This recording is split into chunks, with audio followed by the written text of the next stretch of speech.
Hi friends, எல்லாம் நல்லா இருக்கிறீங்களா? ஓம் ஸ்ரீ சாய்ராம். நம் சாயன்பர்கள் அனைவருக்கும் வணக்கம். உங்களுடைய பிரச்சனைக்கு சாயப்பா இன்று ஒரு முற்றுப்புள்ளி வைக்க போகிறார். எவ்வளவு பிரச்சனைகள் இருந்தாலும் சரி, அப்படியே மலையளவு உங்கள் பிரச்சனைகள் இருந்தாலும் சரி, என்னுடைய கடன் சுமை மிகப்பெரிய அளவில் இருக்குது சாயப்பா அப்படின்னாலும் சரி, இந்த மூன்று மந்திரத்தை மட்டும் சொல்லி பாருங்கள். உங்கள் வாழ்க்கையில் அந்த பெரிய அளவில் இருக்கக்கூடிய அந்த கடன் பிரச்சனை அப்படியே பனி போல், எப்படி அந்த பனி எப்படி தண்ணி போல் கரையுதோ அது போல் கரைஞ்சிரும். அவ்வளோ அற்புதம் நிறைந்த சக்தி வாய்ந்த மந்திரம் இதோ. முதல் மந்திரம் நம்ம சீரடி சாயப்பாவோட காயத்ரி மந்திரம்.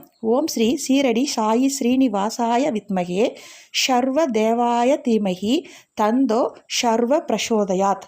இரண்டாவது மந்திரம் நம்ம சீரடி சாயப்பாவோட தியான ஸ்லோகம். பத்ரி கிராம ஷமத்புதம் இத் வாராக மாயி வாஷினம் பக்தா பீஷ்டம் இதம் தேவம் சாயிநாதம் நமாமி. சாய்ப்பாவோட மிகவும் சக்தி வாய்ந்த மூல மந்திரம். ஓம் சாய், ஸ்ரீ சாய், ஜெய் ஜெய் சாய். இந்த 3 மந்திரம் சொன்னாலே உங்களுடைய கடன் பிரச்சனை முற்றிலும் சாயப்பா அதுக்கு ஒரு முற்றுப்புள்ளி வைக்க போகிறார்.